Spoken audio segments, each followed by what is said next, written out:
panel on how AI can revolutionize health and mental health. I'll bring up our panelists right away.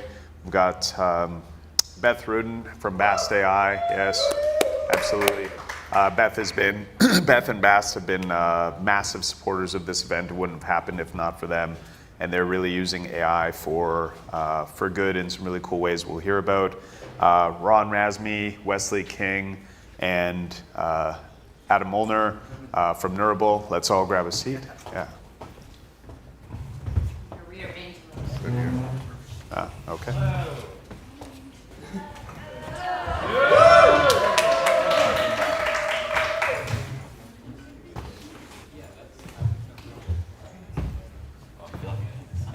I know, it's very bright up here. Hello. So everyone is coming to this conversation of how AI influences health and mental health from a different perspective, or can be a force for good in those domains. I'd love to do a quick intro for each of us, share the space you're coming from, and before we get into the particulars of how we see the influence, maybe we'll start with Wesley and come on down this way. Great, yeah, fantastic. I came over from Austin. I'm really excited about brain health is one of the areas that I invest in. I'm at a VC fund and also at a family office. I've been an investment banker for neurotech, so I've really been passionate about helping brain companies get money for a very long time. But some other areas I really care about are kind of like hormone disruption, women's health, clean water, clean soil, microbiome, kind of like the everyday actionable things that I think we could find solutions for and then try to get those out to the masses. So I don't necessarily focus on things like therapeutics that will take a long time and have a lot of kind of FDA gates. I'm looking for things that are patented and protected, but also scalable and commercializable, because then I think that we can help a lot of people soon. So that's my overall goal, is help a lot of people. I want to spend my life force units on ripple effects, but play big at the same time. Right on. Beth. I'm going to do a talk right after this, I believe. Yes, still, good. So I am the CEO of Bast AI, and we build explainable, deterministic artificial intelligence that does not use as much compute as everything else, and I like to say the right tool for the right problem. And I'll say more on this, but as it relates to this panel and as it relates to mental health, we are doing some phenomenal things by really trying to understand how the human being needs to receive the information. So maybe English is not their first language. Maybe they need to understand how the drugs interact with other drugs, or even things like pineapple juice. So there's so many different ways that we can use artificial intelligence to be able to ground good, high-quality data and then retrieve that context and then use the language models to be able to take that context and put it in the format that the human being needs to receive it.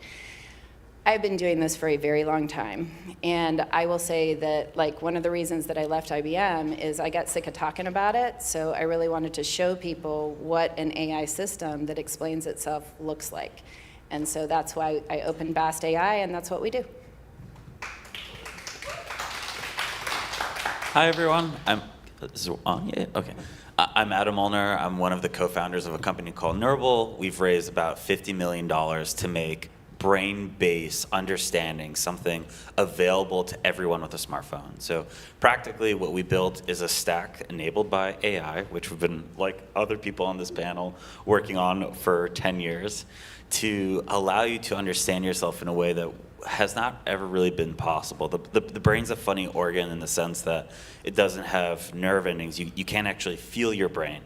So it's one of the hardest things to actually have a connected feedback loop towards.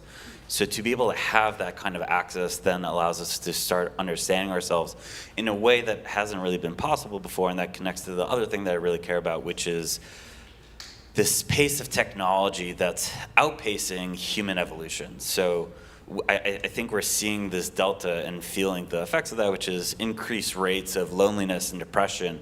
And all of these points of malaise are, in my opinion, an effect of us building systems faster than we're actually able to catch up with them. So my whole thesis is that I think if you're able to better understand at least the cognitive system from a structural perspective, you can start to better inform coevolution and bridge that gap that otherwise presents so much friction. And I have a million more things to say on that, but I don't want to talk forever. Thank you. Very nice. $50 million, that's job well done. So I'm Ron Razmi. I'd like to say that I've been abused by everybody in healthcare. And I started out as a cardiologist, and while I was doing my training at the Mayo Clinic, I was also got involved in applications of digital technologies in healthcare early on, and decided that I wanted to be on the product and business side of healthcare. So I went back to business school and was in a healthcare group at McKinsey for a number of years before I started a company in this space that I ran for 7 years that created population health management software, so you could use data, analytics, workflows to industrialize how you manage a population rather than waiting for them to get sick and come in and see you. You can anticipate their needs and you can be proactive. The learnings from that 7 years were captured in a bestseller that I wrote last year. It's called AI Doctor. And really, my main takeaway is a lot of things sound good in AI. Anything you talk about, AI is going to cure cancer, AI is going to help us live to 160, AI can read an x-ray better than a radiologist. But in reality, bringing these technologies to the practice of medicine, to improving the health of a population, is extremely difficult.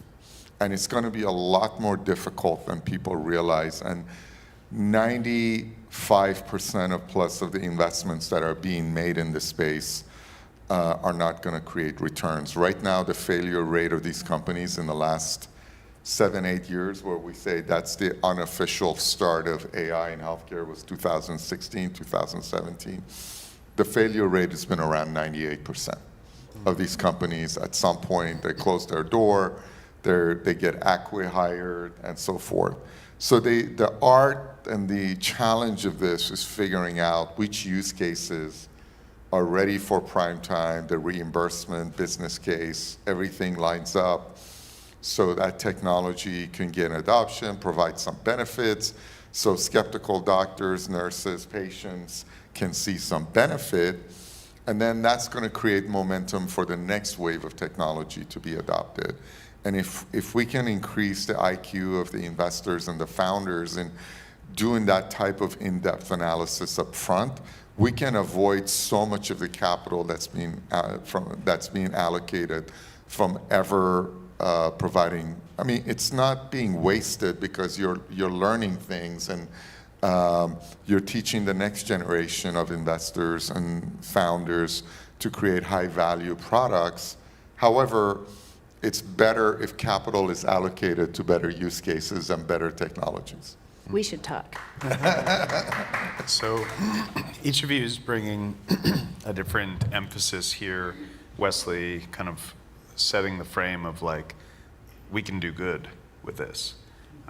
Beth pointing out kind of in the patient experience, so much is left on the table in terms of health just because folks who are receiving the healthcare are not necessarily able to understand exactly what they're supposed to do, what is, what concerns there might be. Adam, you're bringing a totally different dimension of like, of course there's a mental health epidemic because technology is accelerating our own evolution, and we have now evolved, but we haven't caught up to that evolution. And so there's this way that, especially now with AI, that's only going to accelerate. And so, but it also not only accelerates that challenge you're identifying, it also offers hope because it can help us bridge that gap through technologies like yours. And then, Ron, you're pointing to a very different application of we can use it to anticipate and to, and I think in medicine this is so needed rather than it being a reaction to we only engage people once something bad has happened. Can we actually use these tools to predict things, to anticipate what's needed and provide solutions? So such a rich topic, and given that we don't have hours to get into it, I'd love to hear some of the, in any of these spaces, some of the specific applications that you're either working on yourself or have heard of that you think, or haven't heard of, but know that can really move the needle in terms of, again, any of these spaces. So I'll go. Imagine a patient in the hospital at like 2 a.m. and they're interoperating with an AI system, and they're asking questions about whether their insurance will be able to cover their hospital stay. And the AI system says, hey, I think you should be a sleep human right now. Why don't I take all this information, do some research, and get back to you in the morning? Anything else that you want to clear your brain out of? Or somebody who says, I have now been diagnosed with POTS, and I have a lifetime sentence to this autoimmune disease that I know nothing about. And the AI system says, well, listen, we don't actually know a lot about POTS. Here are some studies that show that the distribution of people who actually understand this disease or have been actually tested and diagnosed is very small, so that there's so much more that we have to uncover. So AI systems that show their work, that explain and are transparent about their reasoning, as well as the sources that they use to come back with, this engenders trust. And this is how we get human beings to be able to use AI systems, and how we develop AI systems that tell humans to be more human. But what does that mean? In terms of like ROI? No, what does it mean for an AI to help someone be more human? That's a loaded statement. Right? No, I think I personally use AI every single day so that I can be more efficient about what I'm doing on the computer to go outside, or to be with my kid, or to make dinner, or ask them what the next step is in a recipe so I don't have to go look it up. So what I'm hearing there is to be in the patient context, to be a patient who's more attuned to what they actually need to be doing, or to, so you get diagnosed with some disease, there's the disease itself, but then there's the stress that costs, there's the prognosis. And so Elliott, I have one thing I'm really excited about. Please, yeah. Just in like applications of AI for neurotech, which I'm sure Adam has a lot to say about as well. But we really love closed loop systems that can both measure, diagnose, like at least within that loop, what it's trying to do, and then deliver. Does everyone know what's meant by closed loop system? I would just, because with the brain, it's funny. Right. You can't feel it. Yeah, it's the ability to, like if you take a wearable sensor, like I like to use the example of Oura Ring, they really are out there in Apple Watch to essentially measure some biomarker points of data that are coming from the body and then present those to you. Not really a closed loop system, it's just like, it's just showing off what's going on in your body. Closed loop system would be measuring and then the ability to like adapt to whatever biomarker or thing that you're measuring and then change that. And as I mentioned in my book, we're a long ways from those systems. Right. So I was going to mention we've got 3 that we've invested in that are doing quite well in the neuro closed loop system side. So one is for sleep, monitors sleep, and then enhances deep sleep at the same time to essentially improve REM and deep sleep without you needing to do anything. The other one is a closed loop system to allow for wheelchair control and for speech generation coming off the visual cortex. So it basically can pick up what you're trying to do in terms of visual spatial analysis, and then use that for application controls within, again, turning your wheelchair or generating speech using AI. And then, but I mean, because we said let's do some debate. Yeah. Let's not agree on everything. The standards for approving something that is therapeutic and is being recommended by the medical community Right. to say, yes, you actually are showing that improved sleep that has gone through multi-year, multi-center trials, and this is something that doctors know about and they prescribe, and therefore that becomes a valid unicorn. That's very different than saying we have a system, we get that Aura or whatever sensor, Yeah. and we provide some feedback to the patient. That's more of a consumer grade device than a clinical device. And we have a name in digital health. Those of us who have been in it for 15 years since Yeah. the 2010, which is the first time I heard the term digital Right, health. right. Consumer health is a famous graveyard. Yeah, right. Because so many companies show promise, and they're Yeah. improving sleep, and their Fitbit, for example, they provide data back to you about how many steps and how many calories and right. stuff, and then it never goes beyond, because the first 400,000 users are rolling off and losing interest and novelty and right. going back to their old lives, when the next 400,000 are coming. Totally, I get that, and I'm sure you saw it say, Adam, but I have one thing to say on this. Absolutely graveyard, and this is exactly the reason that I started my fund, and what we wanted to do to exist is to help the people that wanted help right now. Like, there are many funds, many amazing investors coming from that traditional healthcare system, and that are doctors that are amazing at looking at things through the lens of here's what you need to do to be adopted within the healthcare system, and to ultimately prove that this cures or is a therapy for that outcome. But when I'm talking to somebody that really wants to just improve their sleep, and we've got something that improves their sleep in a measurable way, then I want to give it to them. Saying that you're improving their sleep without doing the Yeah, there is a general assumption in this that there's no studies done in the companies I'm talking about, which is not true. So many people are running around and saying they do stuff, and they come to us, I see those business plans, Yeah. and when we dig in, that data is very superficial. We wouldn't convince anybody. Right. I want to pass to Adam, but what I'm hearing generally is like there's this, outside of the help we can offer, which is really what I'd encourage us to focus on, like what is possible with these tools.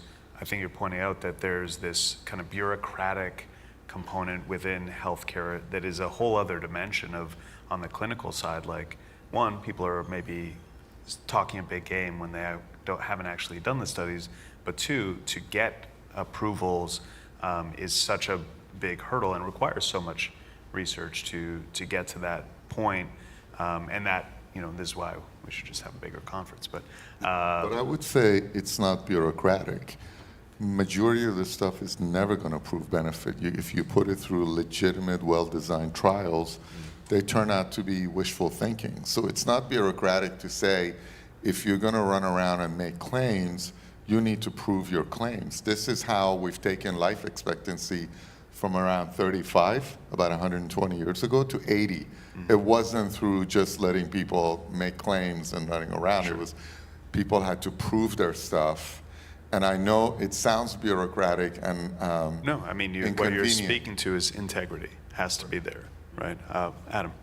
I have like a million things to say. Sure. I think it's reductive to say that the reason why we've gone from 30 to 80 is just because we have more thorough medical research process. That's not right. That's a component to a much larger narrative, and I think the two of you are actually talking past each other, because he's saying that technology works, that there are valid use cases of it.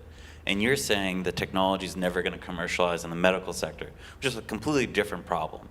And then you said that wellness or mental health or digital health technologies have failed, and that's just not true. Like Aura, Whoop have multi-billion-dollar valuations. Every major consumer electronics company is becoming a digital health company. That's where every single, I can say this without violating NDAs, but every single one of them is investing in the space. Look at Apple. Yeah, this thing, your thing, the Apple Watch, which I've been told from the Apple team themselves was created to be a fashion accessory, is now one of the stalwarts of their future growth. Like, it is an FDA-approved product. Per your point, it is one of the ones that have actually broken through, and we're seeing evidence of that all across the space. So I think it's very helpful to be critical of the medical commercialization process and how challenging that is. It's 100% correct. But I think it's also helpful to be hopeful about all of the good things that are being done in the periphery that do allow us to move forward in a way that we hadn't been able to in the last 20 years. Yeah, and I'll just say for our family office event, the investment would be the the frame we would be looking at things at. Here, we're looking, because this is more general, this is for those focused on impact. I'd say that rather than putting on our investor hats and looking at, which is important, because if you actually want to spread real solutions, you have to look at the commercial feasibility of things. So However, go ahead. Let me interrupt for a second. I'd love to give you an example of one that has a really good ROI, like true business opportunity, because an astronaut once told me, Beth, you can be the best engineer in the world, but if you can't sell it, you will never go to space. She was great. So we're working with a neurospine rehabilitation center, and the CEO is like, Beth, I hand paraplegics a binder of paper as outpatients. And I'm like, Jandel, I got you. Let's make this voice activated. Let's make this something that they can interoperate with so that they don't have to turn the page or look at that. It's never used. There's a wealth of information on all kinds of hospitals' websites, and you said this. All of the data systems are fragmented. It's a disaster, right? I have been an AI engineer in some way, shape, or form or another for almost 20 years. I understand information systems, I understand security, I understand graph models. We can put this in place to truly help hospitals be able to just give out the information they already create and do it in a way reduces readmission, right? Increases throughput. This is business outcome, real viable business outcome.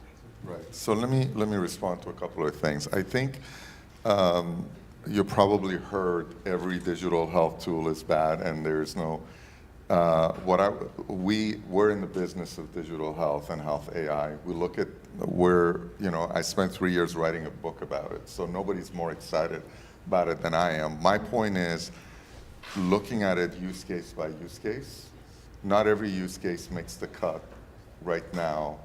Most of them don't, because adoption is slow.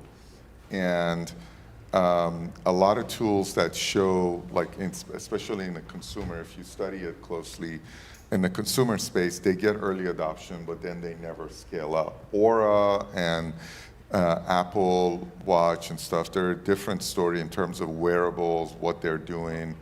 I just wrote a 2-part series for Fast Company on whether these cool gadgets are making us healthier, and whether, if you're measuring your sleep, it actually leads to improvement of your sleep. So there is a benefit to a medical education where you can actually look at the evidence and say, does this actually move the needle, or is this a nice to have? So I think, as I've said this in the Wall Street Journal, on CNBC, on Fox, it's use case by use cases. Some of those use cases, I think administrative, operational use cases where you can make things more efficient are excellent use cases that can provide benefit in the short term and create momentum in the space. Some of the use cases around whether we have evidence that we could use a wearable to improve people's sleep or brain health, we need to generate that evidence. Now, this whole idea of in the peripheries where you could do things that could provide benefit, the question is, a guy like me who spent his entire life in the medical field, I look at the evidence, I'm saying, you're not showing you're providing benefits. You're saying you're providing benefit. Using your Apple Watch, you said FDA approved, to assess your heart health. As a cardiologist, that's a very questionable use case. If a normal person needs to start worrying about their heart rate, whether they have AFib at 40 years old. What's a non-normal person? I'm sorry? What's a non-normal person? All of us. Right. So we are at time. we'll give Adam a chance to share, but I'd love right after just to land the plane for everyone, like literally in 4 or 5 words. I'd love to hear where you're most hopeful at where these new tools can have a positive impact in the health and mental health spaces. But first, Adam. Oh no, I'm good. I was just like, where did the time pass? Oh, of course, yeah. Opened my eyes and I was like, okay, we're done. Right. You want me to kick off with a few words? I'm hopeful about people getting excited about learning about themselves. For better or worse, the top use case for ChatGPT is therapy. And I can't opine on whether that's right or wrong, but the fact that we are using these systems to better understand ourselves is, I think, just evidence of the human spirit, and that's hopeful. You want to go? I mean, I actually, that's a really great response, and I think that that's very true. It's like I had, my sister got really, really sick in 2018, 2019, and being a caregiver kicked my ass. I was chief data officer of a $34 billion division of IBM, and I couldn't handle 4 days of being her caregiver. It killed me. And what I realized is I read all the books. There's no real good support for caregivers. And we have, if you are listening, we are going into this care-based economy, and we don't have enough training to know we got to put the oxygen mask on ourselves. And as far as like scientific efficacy, some of us know how to build system with test, retest, reliability, metrics, showing their work. There is no hand waving in math. There are people who can do this. They're just not invested in as much. And it's very difficult to do anything in healthcare, and it's very slow. But there is so much opportunity because I believe all of us want to understand more about our health, more about ourselves, and be participants in our healthcare journey.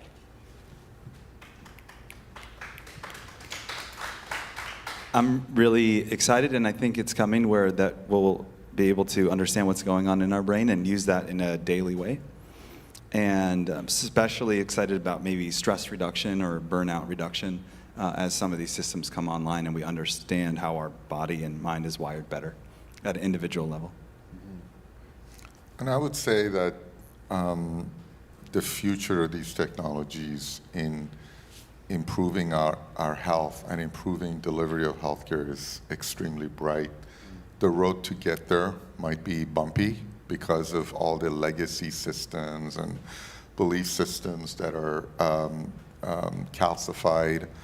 And if we take the right steps in the short term, if the use cases we fund and build are accessible right now, it'll create that momentum so we can get there in 5, 10, 15 years. If we are shooting in the dark and just investing in things and go after the nice to haves, getting there might take longer. Right on. So much more we could dig into, and so many ways that these tools can offer new hope for folks everywhere from real debilitating circumstances to just normal people trying to reduce stress, better understand themselves.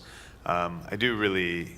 We are at time, but I just in my learning about the space, I'm certainly not in it, just here facilitating, but what feels very Adam's got Neurable, this like cutting edge neurotech,